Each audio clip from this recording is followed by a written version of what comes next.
ये तीनों college friends इतने सालों बाद किसी कैंपिंग साइट का प्लान करते हैं, लेकिन गलती से उन्होंने एक ऐसा अनजान आइलैंड चुन लिया था जहाँ पर उन्हें कई सारी मिस्टीरियस चीजें मिलती चली गई। इस एडवेंचरस कहानी की शुरुआत होती है 3 कॉलेज बेस्ट फ्रेंड्स को दिखाते हुए। उनमें से एक का नाम एबी था, दूसरे का ल्यू और तीसरे का सेरा होता है। ये तीनों फ्रेंड्स कॉलेज में बहुत ही अच्छे दोस्त हुआ करते थे, लेकिन समय के साथ साथ बड़े होने पर उनके कॉन्टैक्ट एक दूसरे से अलग होते गए। ये ऑब्वियस बात थी कि रिस्पॉन्सिबिलिटीज आने पर सारे दोस्त यार एकदम से अलग हो जाते हैं, लेकिन फिर भी इन चीजों के बावजूद सेरा नाम की उस लड़की ने एक प्लान बनाया था अपने दोस्तों के साथ। वो चाहती थी कि कॉलेज के टाइम की तरह इस बार भी उसके फ्रेंड्स साथ में आए और कैंपिंग साइट पर एंजॉय करें। लेकिन यहाँ एबी और ल्यू नाम की उन दोनों लड़कियों में बहुत ज्यादा प्रॉब्लम होती है। बात ये थी कि उनके कॉलेज के दिनों में कुछ ऐसे इंसिडेंट हुए थे जिससे कि वो साथ नहीं आते। दोनों एक दूसरे के कट्टर दुश्मन बन चुके होते हैं। एक्चुअल बात थी कि एबी का जो बॉयफ्रेंड था उसने उसके ऊपर चीट किया होता है, और ये चीट उसके बॉयफ्रेंड ने किसी और के साथ नहीं बल्कि एबी की बेस्ट फ्रेंड ल्यू के साथ किया था।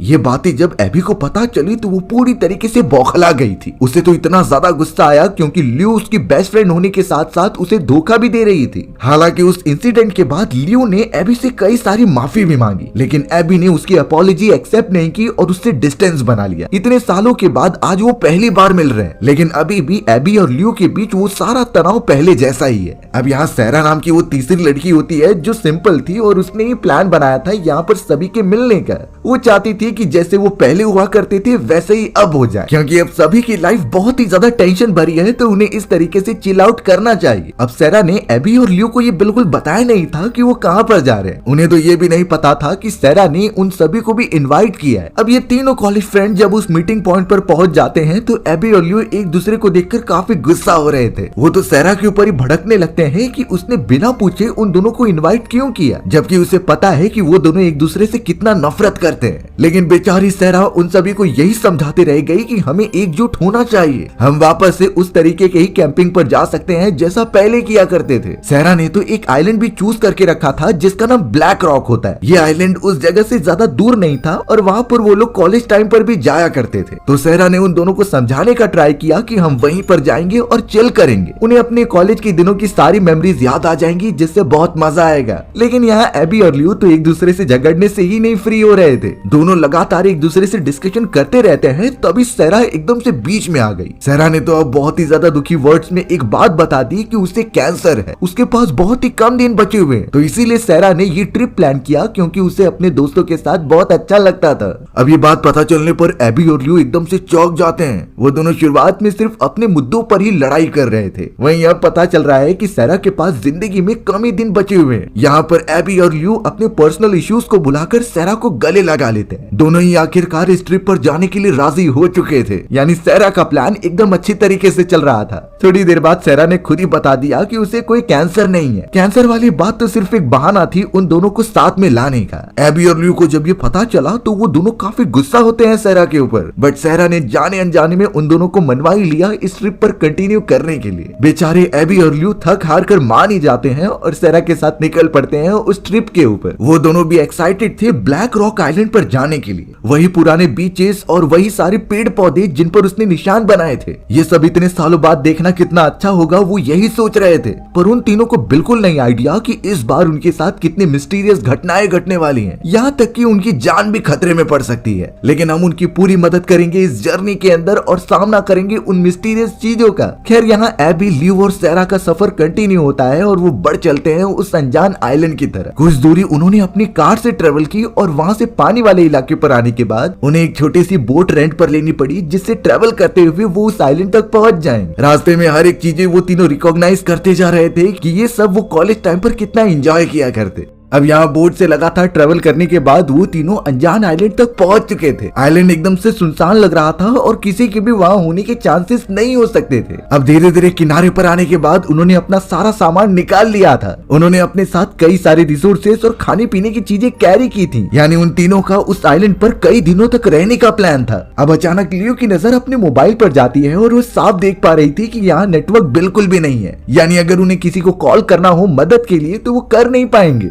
सहरा तो आराम से बैठी हुई थी, पर एबी का एकदम बुरा हाल था। उसे वैसा बिल्कुल मजा नहीं आ रहा होता जैसा कि सहरा ने उसे इमेजिन कराया था। साथ ही साथ उसका ल्यू से झगड़ा भी चल रहा था, तो वो बिल्कुल भी अच्छा फील नहीं कर रही थी। सहरा तो अब यहाँ इन चीजों को देखकर बहुत ही ज्यादा दुखी होती है कि उसने ही इन दोनों दोस्तों को यहाँ पर बुलाया और वो मजे नहीं कर पा रहे। तब जाकर तुरंत ही सहरा ने उन दोनों को अपनी आंखें बंद करने के लिए कहा। सहरा ने उन दोनों के लिए एक सरप्राइज प्लान किया है जिसमें बहुत मजा आएगा। शुरुआत में तो एबी और ल्यू को ये सारी चीजें मजाक लग रही थी, लेकिन सहरा ने तुरंत ही अपने बैग में से कुछ मैप्स निकाले और कंपास भी निकाला। ये मैप्स एबी और ल्यू के हाथ में पकड़ाते हुए उसे देखने के लिए कहा। बात ये थी कि ये मैप सहरा ने उन दोनों के साथ कॉलेज टाइम पर बनाया था और इतने साल पहले उन तीनों ने इसी आइलैंड पर मौजूद 3 अलग अलग जगहों पर एक मिस्ट्री बॉक्स छुपाए थे। वो तीनों तो ये मानते थे कि उन बॉक्स के अंदर टाइम ट्रेवल करने का तरीका मौजूद है, पर अब यहाँ वो सब बड़े हो गए हैं तो इन चीजों पर बिलीव करना मुश्किल था। खासकर कि एबी, जिसका दिमाग पहले से खराब होता है, उसने तो सहरा का मजाक उड़ाना भी स्टार्ट कर दिया कि ये सब बच्चों वाली चीज है, ऐसा कोई भी प्लेस है ही नहीं जहाँ पर हमने कुछ छुपाया था। लेकिन वहीं दूसरी तरफ ल्यू सहरा से कहती है कि उसे ढूंढने में बहुत मजा आएगा, यानी वो इस पूरे टास्क में शामिल होना चाहती है और इस आइलैंड पर मौजूद उन तीनों मिस्ट्री बॉक्सेस को ढूंढना चाहती है। अब यहाँ एबी अकेली पड़ चुकी थी, तो उसे भी दोनों के साथ ज्वाइन होना पड़ा। तीनों अब जल्द से जल्द उस मैप को फॉलो करते हुए निकल पड़े थे तीनों मिस्ट्री बॉक्स को ढूंढने के लिए। उनके पास उन बॉक्सेस को ढूंढने का एक टेंटेटिव मैप होता है, उसे मैप को फॉलो करते हुए उन्हें आइलैंड पर उन चीजों का पता लगाना होगा। थोड़ी देर तक तीनों को देखकर यही लग रहा था कि वो एंजॉय करने वाले हैं, लेकिन बीच रास्ते में काफी गर्मी होने के कारण एबी को और ज्यादा गुस्सा आने लगा और वो तो ल्यू पर ही भड़क जाती है। देखते ही देखते दोनों के बीच काफी हीट अप मोमेंट क्रिएट हो चुका था और दोनों एक दूसरे को ही दोष देते हैं। ल्यू तो अब यहाँ एबी से माफी भी मांग चुकी थी कि उसका जो बॉयफ्रेंड जो उसने चीट किया वो बहुत ही बेकार था और अच्छा हुआ वो उसके साथ नहीं गई। पर इन सारी चीजों के बावजूद भी एबी का गुस्सा शांत नहीं हो रहा था। वो तो उस इंसिडेंट के बाद ल्यू से नफरत करने लगी थी और चाहे कुछ भी हो जाए उसे माफ नहीं करेगी। एबी गुस्से में कहती है कि वो इस प्रोसेस को फॉलो नहीं करेगी और वहाँ से चली जाती है। ल्यू और सहरा एकदम से मजबूर थे, वो एबी को छोड़कर आगे भी नहीं बढ़ सकते, इसीलिए अब उन्होंने वहीं पर कैंपिंग करने का डिसाइड किया। कैंप के सारे सामान इकट्ठा करने के बाद उन्होंने काफी सारे टेंट बना लिए और खाने पीने के इंतजाम करने लगे जिससे वो एक रात यहाँ पर गुजार सके। पर ये सारी चीजें देखने के बाद सहरा काफी बुरा फील कर रही थी, क्योंकि ये उसकी वजह से तो नहीं हो रहा। वो तो सिर्फ ये चाहती थी कि एबी और ल्यू अपने सारे पास्ट प्रॉब्लम्स को बुलाकर नई जिंदगी स्टार्ट करे। सहरा तो ल्यू के पास आकर उसे समझा रही थी कि तुम्हें जाकर एबी से माफी मांगनी चाहिए एक और बार। हालांकि इससे पहले ल्यू ने बहुत बार माफी मांगी होती है, पर सहरा कह रही थी कि मुझे लगता है कि इस ट्रिप के खत्म होते होते तुम्हारी प्रॉब्लम्स भी खत्म हो जानी चाहिए। ल्यू भी यहाँ एबी से दुश्मनी नहीं रखना चाहती थी, इसीलिए जब सहरा ने उसे वापस कहने के लिए कहा तो वो मान जाती है। एबी साइड में बैठी हुई थी, इसीलिए ल्यू उसके पास जाकर कुछ बातें करने की कोशिश करती है। एबी का चेहरा ही देखकर लग रहा था कि वो इन सारी चीजों में इंटरेस्टेड नहीं है, लेकिन यहाँ पर जैसे ही ल्यू उससे माफी मांगने के लिए कुछ बोलने जाती है, तभी फॉरेस्ट के अंदर से किसी के पैरों के चलने की आवाज आने लगी। एबी और ल्यू अचानक उसे देखकर एकदम से डर जाते हैं। सहरा भी उस जगह पर पहुंच गई और वो तीनों बड़े ध्यान से देख रहे थे कि वहाँ पर कौन है, लेकिन बाद में पता चला कि ये कोई जंगली जानवर नहीं बल्कि 3 आदमी हैं और हर एक के पास गन मौजूद है। तीनों आदमी उन तीनों लड़कियों को देखकर सामने की तरफ आते हैं और उनका नाम तो हेनरी, डेरेक और एलेक्स होता है। वो तीनों उन लड़कियों का पीछा नहीं कर रहे थे, बल्कि वो तो इस आइलैंड पर हंटिंग के लिए आए होते हैं अलग अलग जानवरों की। अब यहाँ पर हेनरी उन तीनों लड़कियों को अकेला देखकर पूछने लगा कि तुम यहाँ पर क्या कर रही हो? ये आइलैंड पहले से बहुत ज्यादा सुनसान हो चुका है। लियो, एबी और सहरा ने मिलकर तो साफ कह दिया कि वो यहाँ पर कैंपिंग ट्रिप के लिए आए थे। इससे पहले वो अपने कॉलेज टाइम पे आया करते, पर इतने साल बीतने के बाद वो अपनी यादें ताजा करने के लिए वापस आए। अब यहाँ लियो जब लगातार हेनरी से बातचीत कर रही थी, तभी वो उसे पहचान लेती है। लियो की एक कजिन जिस कॉलेज में पढ़ा करती थी, हेनरी भी उसी क्लास में मौजूद था। जब लियो ने इस बारे में हेनरी को बताया तो हेनरी भी रिकॉग्नाइज कर लेता है। लियो और हेनरी एक दूसरे को जानने लगे थे, यानी हेनरी और लियो एक दूसरे से पहले भी मिल चुके हैं कॉलेज टाइम पर। इतने सालों बाद जब उनका रियूनियन हो रहा था तो दोनों ही खुश हो गए।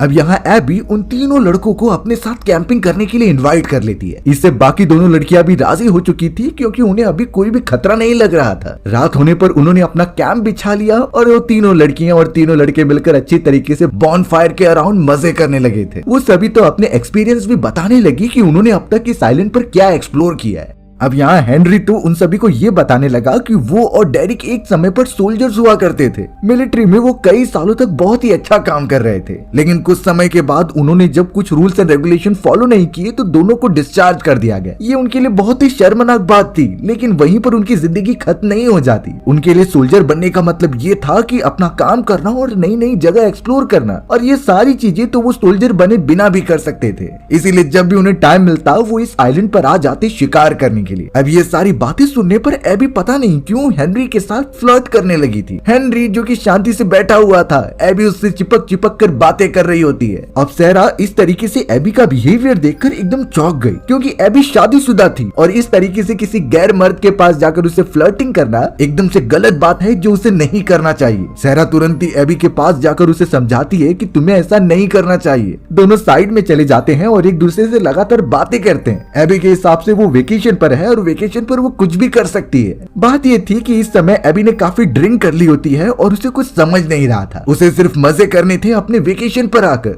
सहरा के बार बार समझाने पर भी एबी मानती नहीं और वापस उन लड़कों के पास चली जाती है। एबी ने तो अब हेनरी को पीछे से पकड़ा और उसके साथ और ज्यादा मस्ती करने लगी। इस तरीके से बार बार हेनरी को हिंट देने के कारण हेनरी भी समझ चुका था कि एबी उसके पास आना चाहती है। थोड़ी देर तक ये सारी चीजें चलती रही और फिर बाद में एबी वॉशरूम बोलकर वहां से फॉरेस्ट की तरफ चली जाती है। अब एबी ने थोड़ी दूर जाने के बाद अपने हाथ में एक फ्लैश लाइट ली थी। वो उसे जला जला कर लगातार हेनरी को सिग्नल दे रही होती है कि वो उसके पास आए। हेनरी भी इन चीजों को समझ चुका था और वो भी कोई एक्सक्यूज बनाकर सीधा फॉरेस्ट में चला जाता है एबी के पास। यहाँ सहरा और ल्यू समझ चुके थे कि ये क्या हो रहा है। वो चाह कर भी कुछ नहीं बोल पा रहे थे क्योंकि ये सारी चीजें खुद एबी ही कर रही थी। फॉरेस्ट के अंदर जहाँ चारों तरफ अंधकार होता है, एबी और हेनरी एक दूसरे के पास आने की कोशिश करते हैं। हेनरी अब इस बात को पूरी तरीके से समझ चुका था तो वो एबी के ऊपर झपट्टा मार देता है। दोनों नीचे गिर जाते हैं और अब हेनरी एबी के ऊपर जोर जबरदस्ती करने लगा था। कुछ ही समय के अंदर एबी को समझ जाता है कि वो अनकंफर्टेबल हो रही है। हेनरी तो उसके साथ जोर जबरदस्ती करने पर तुल चुका था। तब जाकर एबी ने हेनरी को अपने ऊपर से हटाने की कोशिश की और वहां से निकलने का ट्राई करती है, पर यहाँ हेनरी ने उसे दबोच रखा था। वो उसे छोड़ता ही नहीं ताकि वो कहीं जा सके और अब हेनरी शायद उसका गलत फायदा उठाना चाहता है। अब यहाँ एबी अपने आप को बचाने के लिए कुछ भी उसके मुंह पर मारते जा रही थी। अब यहाँ लकीली एबी के हाथ में एक पत्थर आ जाता है जिसे वो खींचकर हेनरी के सर पर मार देती है। हेनरी को इससे बहुत गहरी चोट लगी और वो जोर जोर से चिल्लाने लगा।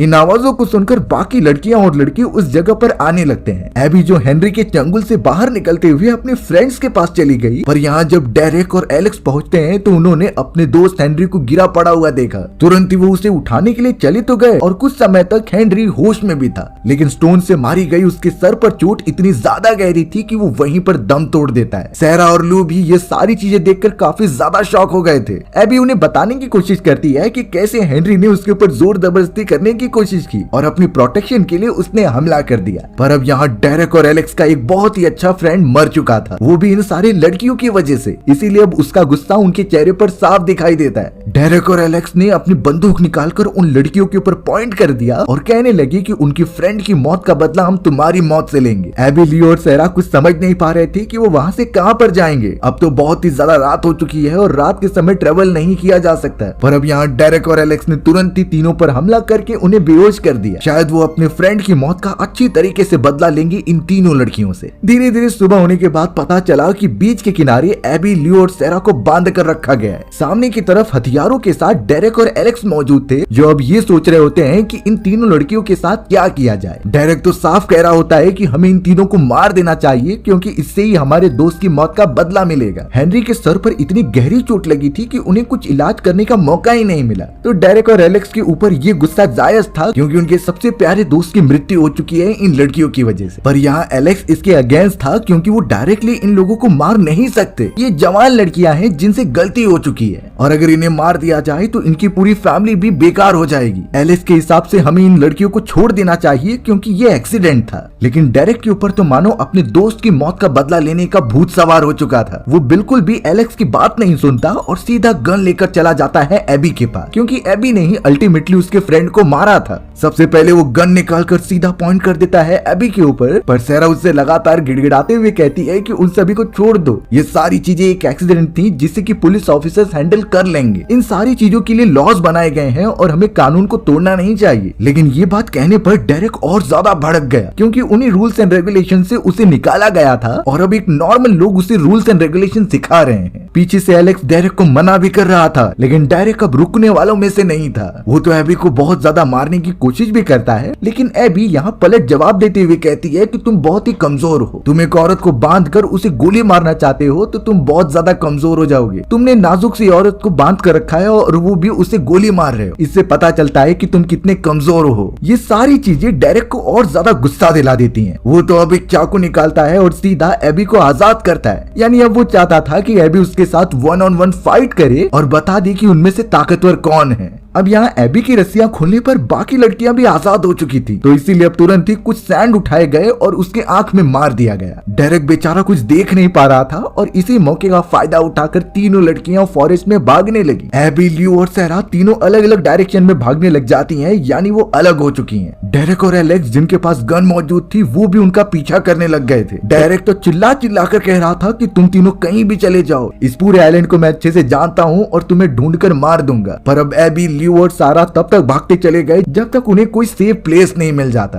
वो तीनों तो छुट्टियां मनाने के लिए यहाँ पर आए थे, लेकिन अब उनकी जान बहुत ज्यादा खतरे में लग रही है। यहाँ पर ना ही कोई रूल्स एंड रेगुलेशन है और उनके पीछे तो एक पागल एक्स सोल्जर पड़ा हुआ है। एबी तो यहाँ बहुत ही डर के मारे एक पेड़ के कोने में चली जाती है और उसकी पूरी बॉडी डर के मारे कांप रही थी। उसे समझता नहीं कि इस पूरे आइलैंड पर वो किस जगह पर जाए। तभी अचानक एबी को आइडिया आता है उस मैप का जो कि सारा ने उसे दिया था। उस मैप के ऊपर जगह का रास्ता होता है मिस्ट्री बॉक्स का, जिसकी तरफ वो बढ़ सकती है। तो ऑब्वियसली कोई और ऑप्शन ना होने के कारण एबी उसी मैप को फॉलो करते हुए आगे जाने लगी। वो तो यही होप कर रही थी कि सामने बस एलेक्स और डेरेक ना मिल जाए जो उसे नुकसान पहुंचाने में जरा भी देरी नहीं करेंगे। अब यहाँ बात आ जाती है कि फिजिकल मैप को अच्छी तरीके से कैसे रीड किया जाए और अपने डेस्टिनेशन तक कैसे पहुंचा जाए। तो यूजुअली हर एक मैप की एकदम टॉप वाले पोजीशन पर लिखा होता है डायरेक्शन। नॉर्थ ऊपर की तरफ और साउथ बॉटम पर होगा, वैसे ही ईस्ट वेस्ट राइट और लेफ्ट में होंगे। उन चीजों को जानने से पहले कुछ सिंबल्स इंपॉर्टेंट होते हैं जिससे हमें पता चल सकता है। जैसे कि ग्रीन स्क्वायर का मतलब होता है फॉरेस्ट वाला इलाका, वहीं स्क्वायर ब्लू कलर डिक्टेट करता था वाटर को यानी कि ओशियन को। छोटे से रेड ट्रायंगल्स का मतलब है माउंटेन पीक्स यानी कि पहाड़ी श्रृंखलाएं।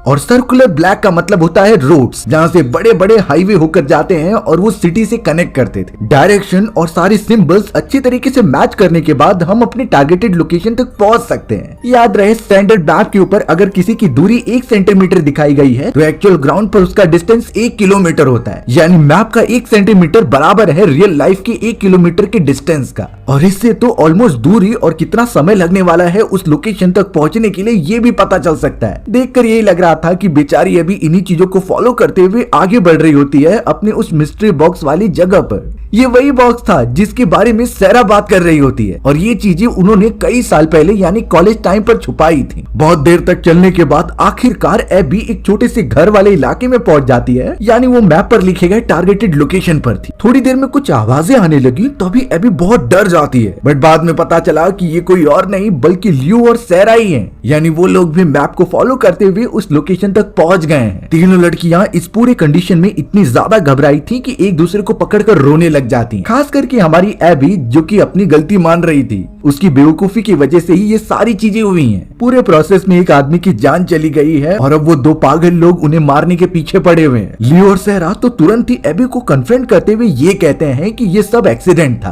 तुमने अपने सर्वाइवल के लिए जो कुछ भी किया वो एकदम फेयर है। इसीलिए वो समझाने लगी कि तुम्हें अपने ऊपर दोष लेने की जरूरत नहीं। लियो और सारा की बातों से एबी अब थोड़ा सा कंफर्टेबल हो जाती है, पर यहाँ सबसे बड़ी प्रॉब्लम ये थी कि उन्हें इस आइलैंड से निकलना था, वो भी जिंदा, जबकि डेरेक और एलेक्स हथियार लेकर उनके पीछे पड़े हुए थे उन्हें मारने के लिए। अब एबी उन सभी को यही बताने लगी कि इस जगह से बाहर निकलने का सिर्फ एक ही रास्ता है और वो है उनकी बोट। बोट पर बैठकर वो यहाँ से निकल सकते हैं, पर सबसे अच्छा मौका रात का समय होगा और उसी टाइम पर उन्हें बाहर निकलना है और बोट लेकर यहाँ से चले जाना है। उन सभी ने ये प्लान तो बना लिया था और धीरे धीरे रात भी होने लगी। वो तीनों एकदम चौकन्ना होकर बीच के किनारे आगे बढ़ते ही रहते हैं, पर उन्हें क्या पता कि ये सारी चीजों के बारे में डेरेक और एलेक्स को पहले से ही पता है। थोड़ी देर में एबी, लियो और सैरा ने देखा कि उनकी बोट तो पानी में थोड़ी दूरी पर पहुंच चुकी है। यानी अगर उन्हें बोट तक पहुंचना है तो उतनी दूरी तक पानी में तैरते जाना होगा, और अगर वो ऐसे खुले इलाके में जाएंगे तो डेरेक और एलेक्स उन्हें देख सकते थे। सैरा उन्हें शुरुआत से बोल रही थी कि अगर वो बोट तक पहुंच भी जाएं, लेकिन पानी इतना ठंडा था कि वो ठंड के मारे हाइपोथर्मिया के शिकार हो जाएंगे। पर एबी कहती है कि इसके अलावा उनके पास कोई ऑप्शन नहीं है। चारों तरफ अंधकार था और इसी का फायदा उठाते हुए वो क्रॉल करते हुए आगे बढ़ने लगे। एबी, लियो और सैरा एक लाइन बनाकर पानी की तरफ बढ़ते ही रहते हैं, पर सैरा उन्हें बार बार कह रही थी कि जंगल की झाड़ियों में से आवाजें आ रही हैं। हो सकता है कि डेरेक और एलेक्स ने उन्हें देख लिया हो। पर अब लियो और एबी का साफ कहना था कि हमें पानी के अंदर जाकर बोट पकड़नी ही होगी। वो दोनों क्रॉल करते हुए आगे बढ़ते रहते हैं, जबकि सैरा उनसे डिस्कशन करने लगी थी। एबी और लियो सैरा की एक नहीं सुनते, इसीलिए अब सैरा गुस्से में आकर वहाँ से उठकर पीछे जाने लगती है। अगले ही मोमेंट पे एक बंदूक की आवाज आई और बुलेट सीधा आकर सैरा के सर में लग जाती है। बेचारी सैरा वहीं पर गिरकर मर गई। एबी और लियो, जिन्होंने ये पूरी चीजें अपनी आंखों से देखी थी, वो शॉक रह जाती हैं। फॉरेस्ट में से डेरेक और एलेक्स लगातार फायरिंग करते जा रहे थे, इसीलिए अब अपनी जान बचाने के लिए एबी और लियो पानी में चले जाते हैं। कई सारी बुलेट्स उन पर अभी भी फायर की गई, लेकिन पानी की वजह से वो कई बार बच जा रही थी। दोनों को पता था कि पानी कितना ज्यादा ठंडा है, पर उनके पैर रुकने नहीं चाहिए। सामने जो बोट मौजूद थी वो एक्सपेक्टेशन से ज्यादा दूर होती है और इतने ठंडे पानी में वो और ज्यादा ट्रेवल नहीं कर सकती। इसीलिए एबी और लियो ने दूसरा रास्ता पकड़ा और वहां से पीछे वाले किनारे पर आ गए। एटलीस्ट वो दोनों डेरेक और एलेक्स के लगातार कर रहे फायरिंग से तो बच गए होते हैं। किनारे पर पहुंचते ही दोनों ने सबसे पहले अपने आप को गर्माहट दी और एक दूसरे से चिपक गए। इससे ज्यादा देर तक अगर वो पानी में रहते तो हाइपोथर्मिया का जरूर शिकार हो जाते। दोनों एकदम से ट्रॉमेटाइज थे कि उनकी आंखों के सामने सैरा की मृत्यु हो गई और अब शायद वो दोनों भी नहीं बचने वाले डेरेक के इतने खतरनाक आतंक से। हमें तो अभी भी फॉरेस्ट में दिखाया गया जहाँ पर डेरेक और एलेक्स उनका पीछा करते हैं,